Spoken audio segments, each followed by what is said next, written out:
Acclamez, acclamez.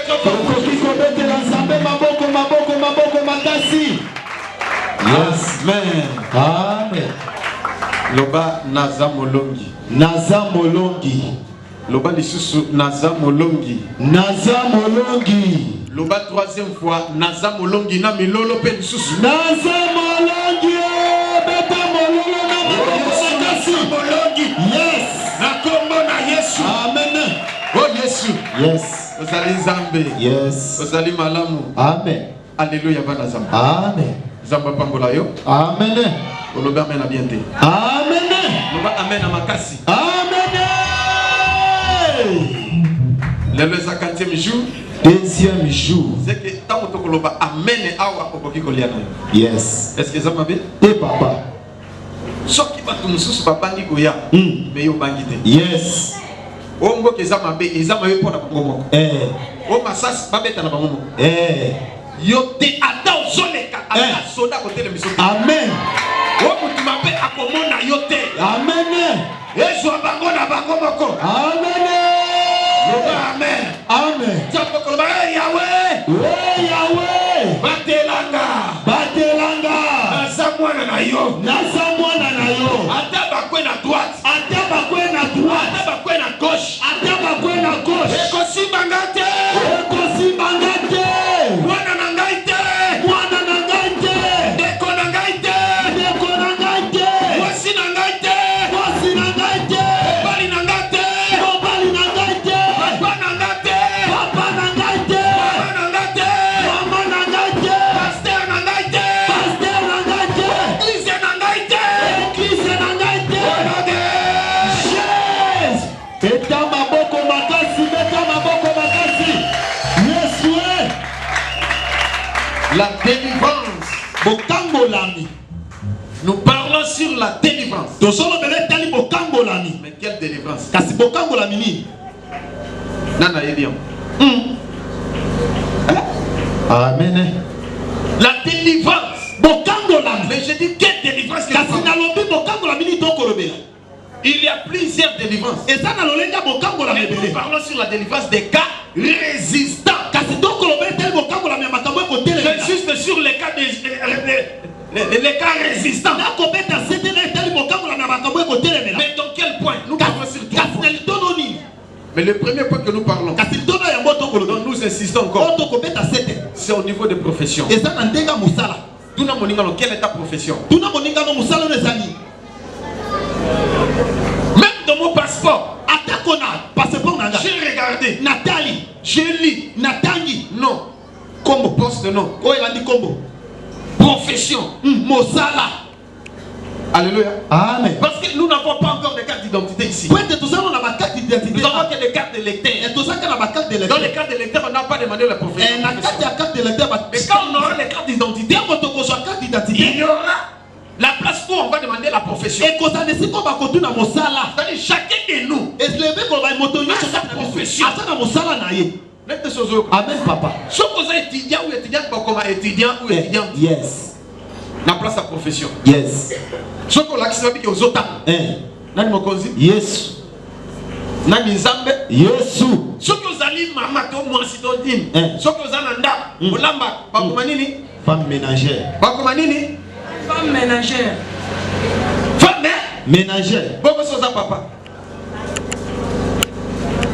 Jamais bakoma chômeur. Profession chômeur ezalaka. Débrouillard. Nani mokonzi? Yesu. Nani Nzambe? Yesu. Papa mi lugero ko miti alini parce que awa ndenge to ko ta 2019. Tu auras ta profession. Okozwa musala na yo. Je dis tu auras ta profession. Na lobo kozwa musala na yo. Dans ta carte d'identité, na carte ya carte. On va bien mentionner ba kotia la profession. Musala na yo. C'est alors que Dieu te bénira. Na esika nde za ba Dieu te bénira en fonction de ta profession. Za ba kopa boloko la nzama na musala. Amen. Loba amen. Ce que ça commerçant, ba kolokuna commerçant ou commerçant. Yes. Loba amen. Amen. Amen papa. Ce que ça médecin ba comme profession médecin. Munganga. Ce que ça infirmier ou infirmière comme infirmière ou infirmier. Ce que ça enseignant ba comme enseignant. Molakis. Professeur. Motangis. Nani mokonzi. Yesu. Quelle est ta profession? Ni neza musala na yo. Si tu es évangéliste, on va être évangéliste. Alléluia. Amen, papa. Quelle est ta profession?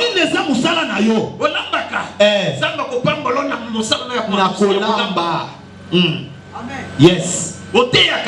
Tu es prédicateur. Dieu te bénira en fonction de ta prédication. Alléluia. Amen, papa. Qui tu es? Nini yozali? Quelle est ta profession? Quelles sont tes activités? Mais ce qu'on dit, yes. Ce qu'on a mouillé. Jamais pas ma profession, voleur. Ou coulouné.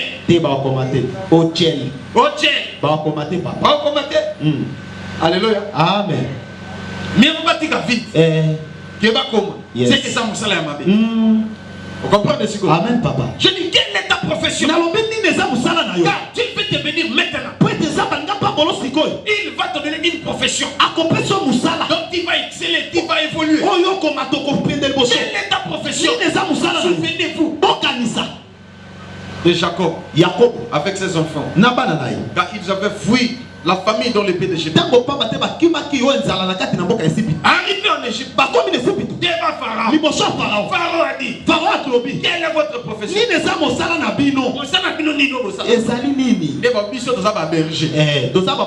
Alléluia. Amen. De Pharaon ici Joseph. Chef. Yes. En tête de mes brebis. De mon troupeau. Et choisis une belle place. Dans les pays où la honte, dans une province de Gosen. Là où se trouve la richesse. Qu'il soit habité là-bas.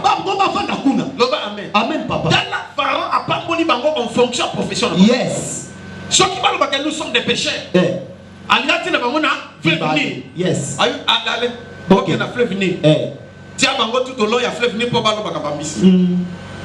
Nani mokonzi? Yes. Mais comme ils étaient des bergers, Pharaon a choisi une bonne place. Il les a envoyés là-bas. Mais j'ai dit aujourd'hui, il va t'envoyer dans une bonne place. Pour qu'il va se retrouver. Si la place est mauvaise, Dieu fera que la bénédiction te suit même là. Souvenez-vous d'Abraham. Yes. L'autre a pris Sodome na Gomorrhe. Mais Abraham a fait na esika moko oyo ke désert. Mais Nzamba tindi lipamboliti na désert. Yes. Bien aimé. Même batindi on a département oyo ke babenga bisika bikauka. Nzamba ko transformer yango. Yes. Yes. Comme bisika ya bien. Amen. Pour nous se retrouver. Yes. Demandez les gens de qui partent et c'est des gars. Dans cet avenir qui partent, les églises ne prospèrent pas. Demandez. Renseignez-vous. Mais Dieu m'a envoyé à Kipata. Je suis le premier pasteur dans les quartiers. Ici à Kipata. Nasali Congo. Yes. Dina Océanie. Dina États-Unis. Yes. Dina Canada. Yes. Dina Porto Rico. Yes. Yes. Dina Asie. Même ici à Kinshasa. Partout. Même en Afrique. Mais je suis à Kipata. Vous comprenez ça? Yes. Mais les lois ont changé d'adresse. Yes. Amen, papa. Dieu soit loué. Seigneur, Dieu est merveilleux. Change la statue et la profession de mes enfants. Tu peux changer la profession. Oyokana nous pas musicien, sa musique a commis député. Bazali. A changé. A changé. Le bas n'a pas changé de côté. N'a pas changé de côté. Ceux qui n'ont pas clarté. Ceux qui n'ont pas clarté. Écoutez, franchement, on peut changer la profession. Mais sur ordre du Tout-Puissant. Tu dois demander d'abord à Dieu. J'ai lu dans la Bible. J'ai vu des pécheurs. Comme Pierre. Comme Jacques et Jean. Et plusieurs autres les André. Ils ont changé les professions. Ils sont devenus des prédicateurs. Il était pécheur de poisson. Comme Pierre, il est devenu pécheur d'homme. Il y a les locaux changé de profession. Sauf qu'on a clé changé. Amen. Au nom de Jésus. Voilà, change mes cocottes. Mais Malheureusement, je ne parle pas de ça. n'a pas. Bon papa. Le bas changement profession. Changement profession. Et que ça la manavi nanga. Et que ça la manavi nanga. Ce qu'on veut c'est la couturière, c'est la couturière. Maman là, il y a ça qui couturière. Mayo comme prédicatrice. Il y a évangile. Yes. A Pambola magité. A Pambola magité. Est-ce que ça la succès na couture? Oui. Nzamba Pambola. Amen. Nalobi musalo zo sala. Est-ce que on raisonner té likama. Et so simba te. Likama. Aujourd'hui tu es pasteur. Le lo ça mo ba vraiment. Nzamba bengo ça la pasteur. Likama. Topo mitia yo ça la pasteur té. Tika. Ça le ko la pasteur moko na yebi.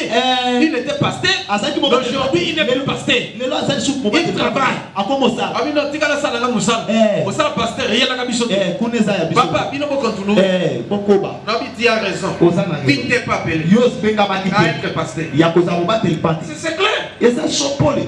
Peut-être ta profession maintenant. Ah, vous savez, ça nous c'est quoi? Non, tu auras des difficultés. Il n'y a pas une évolution. Demande à Dieu. Aujourd'hui, je parle sur Esaïe, chapitre 52, verset 7. 52, verset 7. Amen. Amen. Esaïe, chapitre 52, verset 7. Qu'ils sont beaux sur les montagnes, les pieds de celui qui apporte les bonnes nouvelles. Qu'ils sont beaux sur les montagnes, les pieds de celui qui apporte les bonnes nouvelles.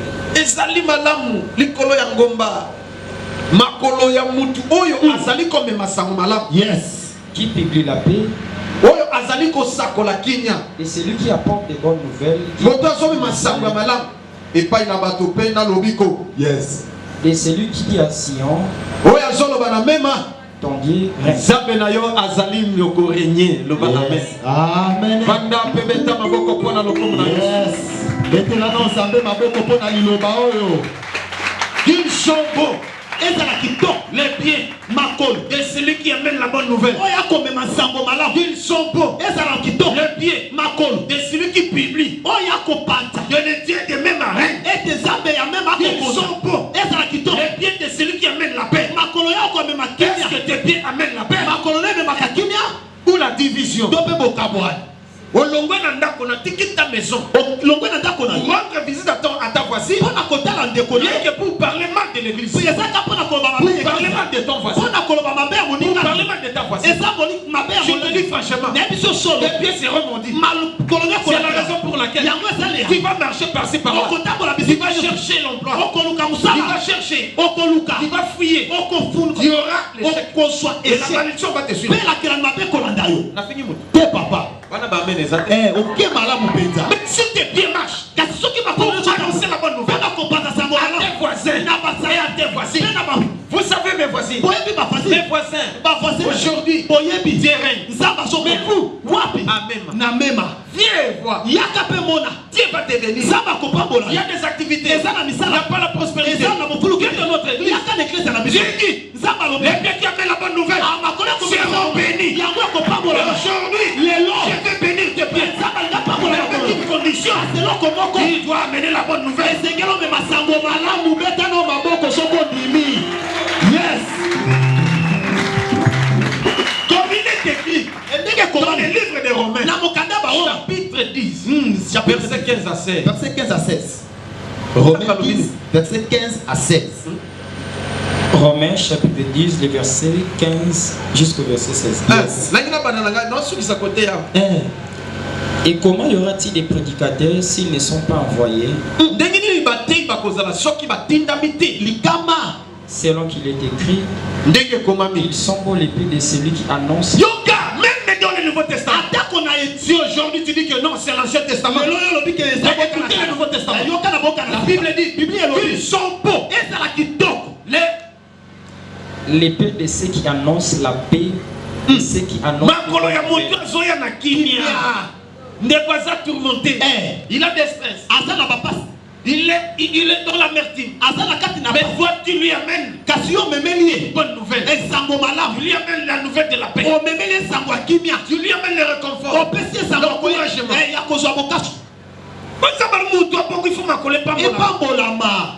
akotambola pona sango malamu. Alléluia. Amen papa. Nani mokonzi? Yesu. Mais yo sango nini omemelaka peuple ya Nzambe? Likama. Osilisi pasteur Loposo. Likama. Osilisi maman pasteur Loposo. Likama. Okamati Gilles osilisi Loposo. Likama. Asimoye atio loboko. Yombo na yombo. Voici na posa église moko. Otongi na simona camarade dengeni. En tout cas, finalement aussi Loposo. Mutu ya bongo. Na biso ba démarche na yo nyonso. Yombo na yombo. Yombo. Yes. Tu ne verras pas les bonheurs. Comme il est écrit dans le livre de Josué, chapitre 1er verset 3. Chapitre 1er verset 3. La Bible dit, tous les qui fouleront le plan de vos pieds, je te donne en possession. Au lieu que te donne en possession. La France, mais le contraire.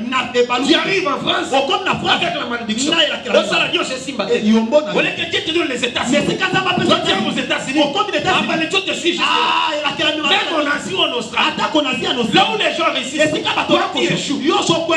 Ah, on a Congo échoué. Papa, bazo réussir, mais ils échouent. Likama. Ah, c'est aux Ananzambé.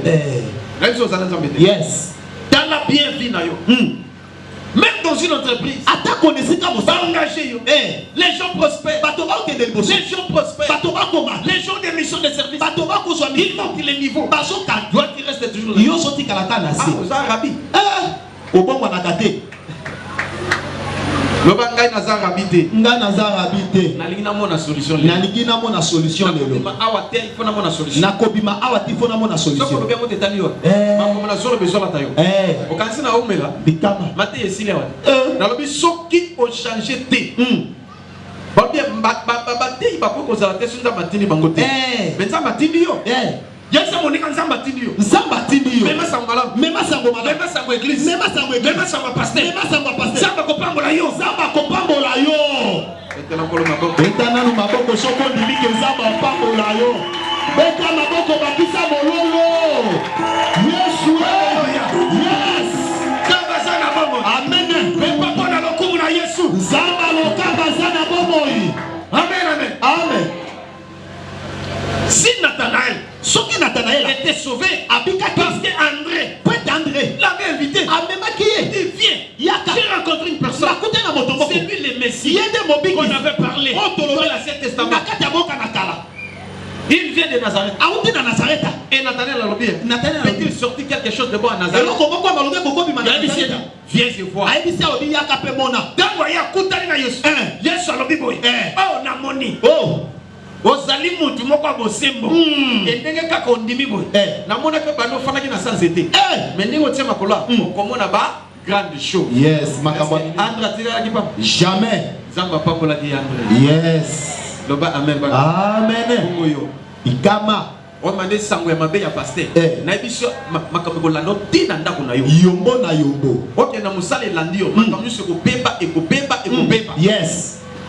Vous voulez amener la parole, mais c'est comme Maliloba. Vous voulez amener la bonne nouvelle, et c'est comme Masangwela. Vous voulez amener la nouvelle de la paix, mais c'est comme Masangwa Kimia. Vous voulez amener la réconciliation, mais c'est comme Maboyo. Vous voulez amener la solution, mais c'est comme Mayado. Il y avait la haine, yo so ma la division, il y avait des mauvaises choses. C'est pourquoi nous sommes bien écopés. À moins qu'on se repentit. Yes. Les missions la paix, nous sommes. Salam comme les missions. Amen. À dater d'aujourd'hui, quand tu vas sortir d'ici, commence déjà. Bandana. Yakobenga. Yes. Oui, papa, il y a qu'à l'église. Il y a bien ma magie. Il y a ma magie, il y a prière.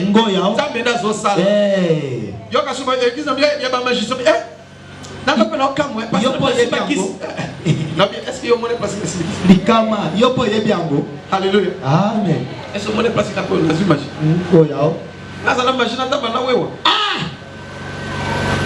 Alléluia. Amen. Now c'est la lipamboli ya nzambe. Amen. Loba amen. Amen. Oyokinga. Bafinga ki yesu magicien. Bafinga ki yesu nganga ki se consort. Voilà. Yo pe ba kofinga magicien. Il y a des mamans et des papas ici. Et ça na ba maman na les serviteurs. Atako basa. Tozo di matin. Baza ba magicien. Papa na bango kotisa bango. Alléluia. Amen. Parce que ceux qui va m'écrire simbité. Ba est simbité. Yombo. Mais vous nous on attaque comme Mais tu ne travailles Ozo sala te. Asali ndengeni. Likama. Abali ndengeni. Ateka kandengeni. Ofu ndengeni. Ah, ana magie. Likama. Azana ngume sanze la kembo. O azana nini bo. Ndo ezwane ngano ndimete. Jour mususu ezali ba kondima yo. Yes. Oyokinga. Amen. OK, atai moka fani bite. Jongo azana magie. Aza penza ya azana. Yes. Loba amen bana. Amen. C'est la raison pour laquelle tu dois prendre la décision. Et c'est que nous sommes au cadeau. Il y a comme ma bonne nouvelle. Il y a comme ma bonne nouvelle. Yes. Ma colonaïe me m'a bonne nouvelle. Yes. Oh mais ma colonaïe qui est dans hôtel était. Et qui n'a pas été. Ma colonaïe est. Et si qu'il y a bien. Et qui est dans sango malamu. Amen. Amen papa. Yes. Kende ko luka musala. Zako ko pambola. Yes. Au sala ni lo na sala commercial. Commercial là, nous avons besoin de comptable. Ah, vous avez comptabilité. Attends, au sala commercial, vous avez la comptabilité. Kama. C'est au sala tête, sur au sala commercial, il faut la comptabilité. Yes. Attends, ça a un diplôme d'état. Okoyeba. Okoyeba comptabilité. Va engager yo. Yes. Le bas amen. Amen. Nous avons initié. Vous avez commencé mon. OK, il y a ça dans le campus c'est l'homme mususu. Relations internationales. Mais comme on a musala. Bon pese musala mususu que ayebi ata ni le ni le côté. Tu vois pas pesi. Alors papa a ba tsenga musala be place yo. Ezama kama ba calculer ba ni tout ngala sala ya ko. Sala. Le bas amen. Amen. Papa na okokate okokoka. Kala uza soba yakao. Aye na mamole prière. Na kangeli. Kende ça kende bon akoki. Ce que mo konzalo bini. Sala ozo sala formation, entre temps ozo travail. Yes. Nani mo konzi? Yes papa. Zana sira mususa. Afala ko na kipata. Ya tanga makamusu. Akende kuna bote na batie na musa. Ah. Bazue batie chef place batie ayi batande ko babanga. Alléluia. Amen. Aïe papa, si on place va tenir, mais domaine na ngai te. Ah, na ko bana dingi nini? You ma pe. Yo yaka. Maman les prier. Kende. Dis-le non. Azo sa. Nzamba visiter yo. Amen. Nzamba fugolo connaissance en sakana. Amen.